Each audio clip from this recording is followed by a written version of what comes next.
Walaysa, dan tidak ada di dalam genggaman Tuhanmu darokah yang membahayakan kamu. Wanaf'aka, dan juga tidak ada manfaat pada sampean. Khasyaat jawariuka, maka jadi khusyuk. Umpama kita langsung hudur kepada Allah, umpama kita untuk khusyuk ke Allah tidak bisa, maka resepsi yang nomor 2 kata Imam Ghazali, seakan-akan di rumah kita itu ada orang wali, seakan-akan di rumah kita itu ada orang soleh, di mana orang yang soleh tersebut melihat ke salat kita. Apabila itu juga tidak membuat kalian khusyuk, tidak membuat kita khusyuk hadir, kita tidak bisa membuat kita menjatuhkan diri kepada Allah, berusahalah kalau kalian bicara kepada nafsu kalian sendiri. Bicara bagaimana? Wahai nafsu, apakah kamu tidak sadar dengan yang menciptakan kamu? Apakah kamu tidak malu kepada Tuhanmu, sedangkan kamu dilihat oleh Allah? Tidakkah kamu tahu bahwa kamu tuh hina, rendah? Apa kamu tidak malu? Sedangkan tidak bisa memberi manfaat dan mudarat kepada kamu, melainkan Dia, yaitu yang Maha Satu, Allah. Mutak ketibi maksudnya ini. Mutak kada pesor membakun tahoso. Nafsu kita terlalu jahat. Kalian coba toh bicaralah kalian. Dia rematang pikiran, dia remah nafsu. Dia maksiat atau nafsu. Dia remah nafsu. Ini pasang ketok si ibadah, belajar bicara seperti itu. Mereka khasyaat, maka jadi khusyuk. Jawarihuka, yaitu anggota tubuh kalian.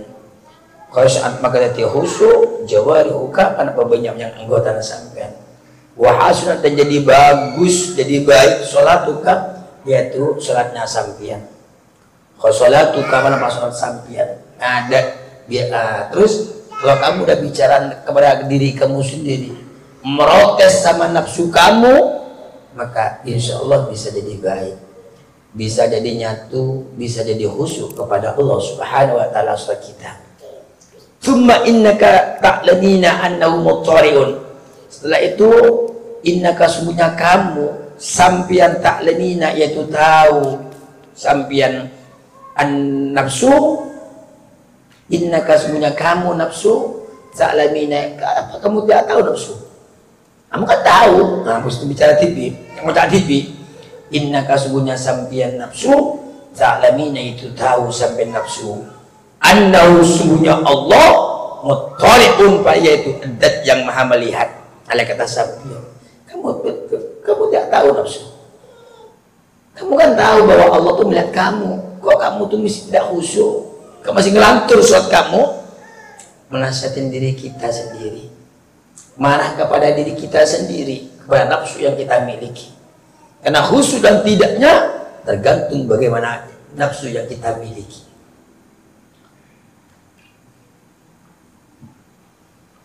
Ibadah ataupun tidak, maksiat ataupun kita ibadah, tergantung bagaimana nafsu yang kita miliki. Kalau nafsu kita mutmainnah, mardiyah, tentunya urusan ibadah.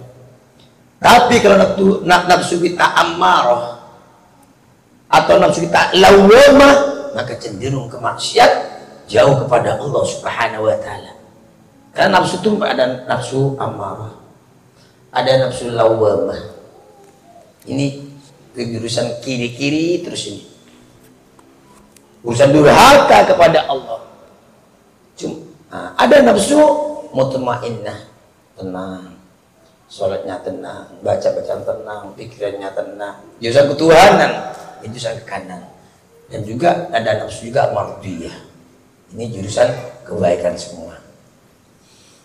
Jadi kita tahu kepada nafsu kita ini. Makanya kalau pikiran hati kita jurusan ketuhanan, berarti yang bersemayam pada hati kita, nafsu kita, udah termasuk nafsu mutmainnah dan nafsu mardiyah. Allahumma jana minhum, min ahli nafsi, min ahli nafsil mutmainnah wa mardiyah indallah Subhanahu wa ta'ala. Amin Allahumma amin. Allah annahu sungguhnya Allah, annahu sungguhnya Allah, muttali'un yaitu melihat Allah alaika kepada sampian, wala takhsyaina dan tidak khusyuk sampian li azamati karena kaguan Allah. Kok kamu bisa tidak khusyuk nafsu? Kok kamu tetap aja ngelantur kamu? Tidak kamu sadar bahwa kamu itu dilihat oleh Allah, bahwa dialah Sang Maha Segala, dialah yang Maha Agung. Wa adapun Allah Ta'ala Maha Agung, Allah Ta'ala Maha Baraka, Allah endeka di sisi kali kamu. Allah melihat kamu nafsu, nyatukanlah di kamu. Allah itu Maha Agung yang ada di sisi kamu. Aqulu min abdin min ibadi, aqulu sedikit min abdin dari satu hamba, min abdin dari hamba, min abdin dari hamba, min ibadi dari hamba-hambanya Allah. Fama asyadda tawyaduka, fama asyadda tawyanaka wajahlaka. Fama asyadda, maka tidak ada suatu perkara yang dahsyat, yang kuat, tawyanaka jahatnya sampian, lacot sampian, lacot atau jahat dan kesah dengan semua. Wajah lakaban bodohnya sampean, tidak ada satu perkara yang lebih dahsyat dari bobroknya sampian nafsu dan bodohnya kamu nafsu. Ma'adama dan herannya sesuatu, wamaben kesambung situng-situng, herannya sesuatu, aqdama yang lebih agung suatu, ada wataka yaitu musuh-musuh kamu, inapsika pada hati kamu, pada nafsu kamu, wa alik. Jadi tidak ada musuh yang paling musuh itu melainkan nafsu kita sendiri. Kita kan berperang ini terus setiap hari tak malam, dan nafsu yang kita miliki. Kata nafsu jangan ngaji, kata nafsu udah pulang, kata nafsu udah malam, kata nafsu itu udah jangan berzikir, tidur aja kamu. Dan nafsu, apakah kita mampu meraih hawa nafsu atau tidak? Udah kamu tidur aja enak-enak. Orang-orang yang sudah dikendalikan nafsu yang tidak baik, dia cenderung melakukan perkara-perkara yang tidak diridhai oleh Allah Subhanahu wa Ta'ala. Tapi kalau nafsunya sudah diridhai oleh Allah, nafsunya sudah mengarah ke mutmainnah, nafsu mutmainnah mardiyah, maka cenderung ketuhanan, gerakannya jurusan ke Allah dan baginda Nabi Muhammad SAW. Jadi tidak ada suatu perkara yang lebih besar memerangi itu musuh kita, yaitu melainkan kita memerangi hawa nafsu. Kalau cuma urusan perempuan, ya musuh juga. Kalau mau urusan nafsu, harta musuh juga, jabatan begitu juga. Tapi kan intinya itu presidennya tetap ada pada nafsu. Kalau presidennya tunduk, semua rakyatnya pasti tunduk. Karena presidennya itu nafsu kita, hati kita bersih, semua organ tubuh kita akan bersih, tunduk ibadah, tunduk tangan kita ke ibadah, mata kita, pembicaraan kita, otak kita, jantung kita, organ tubuh zahir batin akan tunduk. Makanya kalian tuh harus sadar, kita tuh harus sadar bahwa kita punya nafsu yang harus kita perangin. Kata nafsu, udah kamu tidur aja, makan banyak-banyak, jalan-jalan, itu nafsu. Nafsu yang harus kita perangin. Allah, kalau memang seperti itu bentuknya, seorang tidak usuh-usuh, malas, mau ibadah, jurusan ibadah malas, ngaji malas, sholawat malas, sholat malas, maksiat jalan terus setiap hari setiap malam, terus tidak ada hentinya. Wa alij qalbaka, maka obatilah hati kalian, obatilah hati kamu.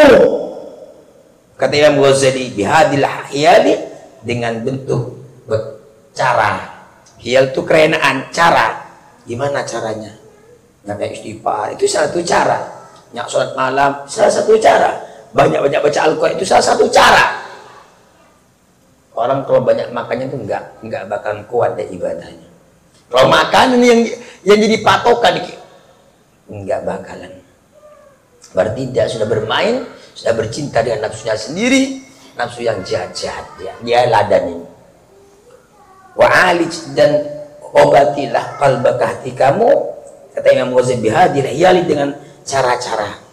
Oh, sholawat tidak mampu, istighfar tidak mampu, saking banyaknya, saking kotornya, saking sudah diperbudak nafsu. Maka kita pakai jurus sholat banyak, istighfar banyak, sholawat banyak, puasa banyak, sholat, dan seterusnya. Banyak cara untuk kita menghancurkan nafsu kita yang ada. Tidak ada musuh yang paling keji dan kejam, yaitu melainkan nafsu yang kita miliki. Yang awalnya kita kenal kepada Allah bisa tidak kenal. Yang awalnya kita takut kepada Allah jadi tidak takut. Yang awalnya kita sholat bisa tidak sholat. Yang awalnya kita cinta kepada Allah, cinta sama baginda Rasul, cinta dengan orang-orang soleh, orang-orang aulia, guru kita, orang tua kita. Tapi kalau kita jadi budak nafsu yang tidak diridhoi oleh Allah, maka kita laksana binatang, bahkan lebih parah daripada binatang. Wa alij qalbaka bihadil hayali, fa'asahu, agar hati kamu, fa'asahu, pola-pola ateh, fa'asahu, agar hati, ayahdura mahu, maka ayahdura itu hadir, hati husu, maka beserta sambian, fi sholat, dalam sholat sambian. Maka obatin, jangan cuma wajah kalian diobatin, tangan kita diobatin, organ tubuh kita diobatin, muka kita yang urus hatinya itu. Enggak ada apa, enggak ada artinya kita di sisi Allah. Walaupun kita bersih di luar kayak apapun, mulus kayak apapun, pakaian mahal kayak apapun, kalau hatinya busuk daripada binatang, naudzubillah min dzalik. Agar hadir hati kita kepada di saat kita sendiri, agar kita selalu ingat kepada Allah, khusyuk kita, ikhlas kita, banyak-banyak kita mengobati diri kita yang bentuk-bentuk ibadah kepada Allah Subhanahu wa taala. Baca subhanallah, alhamdulillah, la ilaha illallah, Allahu akbar, la ilaha illallah, la ilaha illallah. Atau baca huwa Allah, atau baca Allah. Atau istighfar, sholawat, dan lain sebagainya. Baca Al-Quran, bangun malam, tafakkur, puasa, dan sebagainya. Itu salah satu obat, yaitu memerangi hawa nafsu, penyakit terbesar, yaitu melainkan kita di dalam hati kita. Orang sakit gigi bakalan sembuh, orang sakit tangan bakalan sembuh, sakit perut bisa sembuh, liver pun bisa sembuh. Ginjal lumpuh di dalam kubur tidak ada, lumpuh itu tidak ada, ginjal tidak ada, liver tidak ada. Tapi kalau masalah hati, kalau tidak diobati kotornya sampai bertemu kepada Allah Subhanahu wa taala, apa tidak malu kita kepada Allah? Sedang kita semua makhluk kan berhadapan kepada Allah, menghadap kepada Allah satu persatu. Semua makhluk kan menghadap kepada Allah satu persatu. Apa kita tidak malu kita berlumuran dosa? Hati kita tidak selamat dari penyakit-penyakit hati. Sedangkan samudranya manusia itu hati. Hati itu kecil tapi lebih luas daripada samudra. Dalam hati mampu menampung apapun bentuknya, mampu dikir. Dalam hati itu segala bisa nampung semuanya dalam hati. Bisa menggambarkan pesawat, bisa menggambarkan ini dikarenakan punya hati. Maka rawat hati kita. Dan apa? Buat ibadah kepada Allah. Buat menyatukan kita kepada Allah. Atau kita tidak bisa belajar kita cinta, menyatukan sama baginda Rasul. Atau kita tidak bisa menyatukan kita lewat deretan barisan atau di belakangnya benderanya para aulia. Allah, fa'innahu, maka sungguhnya laisa laka, tidak ada bagi sampian, min salatika, dari salat sampian, min salatika, dari salat sampian, illa ma aqalta minha, kecuali sampian yang mengerti sampian minha, dari salat. Kalau sampian salatnya tidak khusyuk, maka tidak ada artinya. Falaisa laka min salatika illa ma aqalta minha, tidak ada bagi sampean dari salat sampean yang mau dinilai baik oleh Allah, yang mau dipuji oleh Allah, illa ma aqalta minha, melainkan yang ngerti sampean minha dari sholat, illa ma aqalta minha, ngerti kau sholat tuh khusyuk, tawadhu, nyatukan diri, harus ngerti apa yang dia baca. Wa amma ma ataita bihi mal ghafati wa sahwi wa istighfaru wa huwa al-istighfar ila al-istighfar wa tafkiri ahwaju. Wa amma ma, adapun perkara ataita yang telah melakukan sampean, mengerjakan sampean, nekaaki sampean bihi dengan perkara mal ghafati serta lupa, wa sahwi teges lupa, wasaiwi dan lupa, bahwa ada pun yaitu perkara dan istighfari yaitu menuju istighfar, tafkir dan membuat tafkiri, membuat tebusan ahwaju itu sangat dibutuhkan.